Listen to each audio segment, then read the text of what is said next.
So this is the finished product, right? So that's 2 large cucumbers. I can't tell you how many cucumbers to use. It depends on how much yogurt you're going to use, how much dill you're going to use. I have a lot of dill. I have a lot of mint. I'm using a lot of other stuff, so I'm using 2 large cucumbers. If I only had a little bit of the other stuff, I might use 2.5 or like 3 medium-sized cucumbers. Now for the salt, use a lot of salt because pretty much it's the only salt going in the dish. So you heavily salt the cucumber, you stir it in, and then it's going to desiccate the cucumber. It's going to draw all the water out because, like I said, you don't want any extra juice in your tzatziki sauce. So stir in the salt and then set it aside and come back to it at the very last thing. So about 30 minutes. You can just set it aside in the fridge or just on the countertop. It's all good. Okay, so for the greenage to add to the tzatziki, traditional is mint, dill, and garlic. And it doesn't have to be mint or dill. You can add any kind of greenage. Sometimes I've added spring onions. Sometimes I've added sweet basil. Right now I'm going to add some green peppers because I like a little bit of heat. So you can mix and match it. It doesn't have to be dill because I know dill is sometimes hard to find. But you can generally find mint anywhere. So, you know, whatever is available pretty much for the thing. So you want to chop it up pretty fine. I would go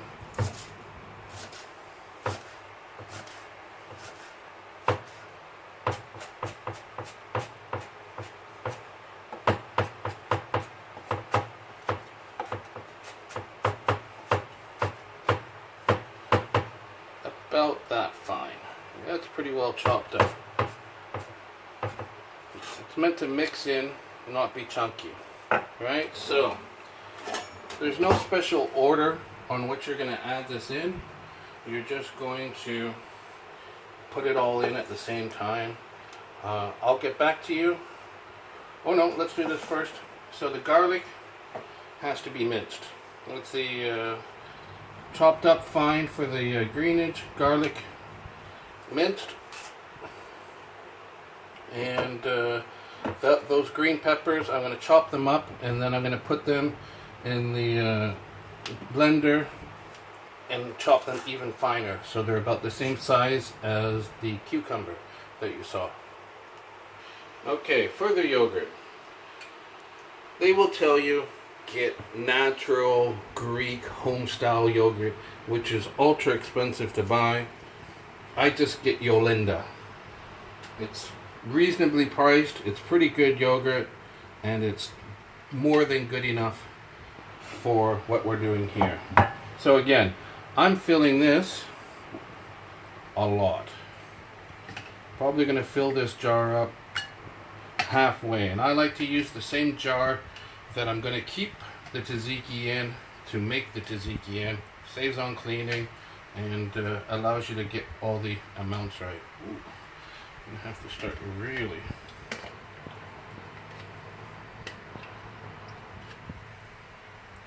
Yeah, so that's about the right amount. Okay. So, for that much yogurt, I would use about 2 tablespoons. Yeah, I would use 2 tablespoons of lemon juice. I wouldn't use more than 2 tablespoons. Maybe start with 1, and after you've done all the mixing and you take a taste test, then you can decide later. So here's all the greenage. That's the pepper and the mint and the dill and the garlic all done in. And we'll mix and we'll put those in. Okay, so just mix it in.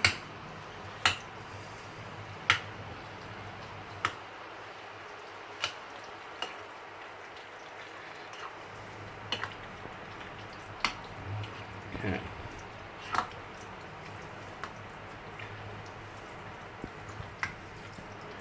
We're not done. Don't forget to add the cayenne pepper.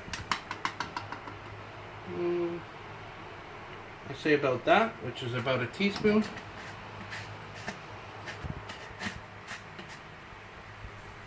Okay. Once you've mixed all that in, go over to your cucumber. Okay, so after getting all that stuff ready, you can see we've got a ton of water in here. And so we want to get rid of it. It's not going to pour out like I want it to. It seems a bit too stuck in there. So what we're going to do is just going to dump this onto, I have a food cloth.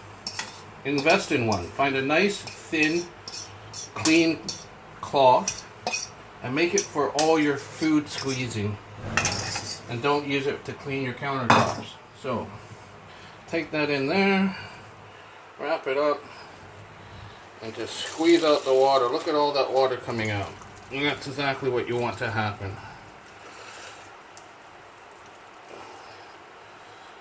So, squeeze out all that water. And then you have dried cucumber to put in there. Okay, so here we go. Mix that in. Get a good thorough mix going. Now here's the kicker. You can take a taste test now. Maybe you want to add a little bit more salt, because the only salt added is the salt that came from the cucumber, and while it's quite a bit, it's you know, it's not going to be overpowering, but generally don't add anything. So what you're going to do is you're going to take this, put it in your fridge, leave it in your fridge for 2 hours, come back, taste test it in 2 hours, and then you can decide, oh, I want a little bit more salt, I want a little bit more lime juice, maybe some more cayenne pepper, or it's just perfect, right? But it needs at least 2 hours for the flavors to interact and settle down, and then you'll know what you've got. Okay, so that's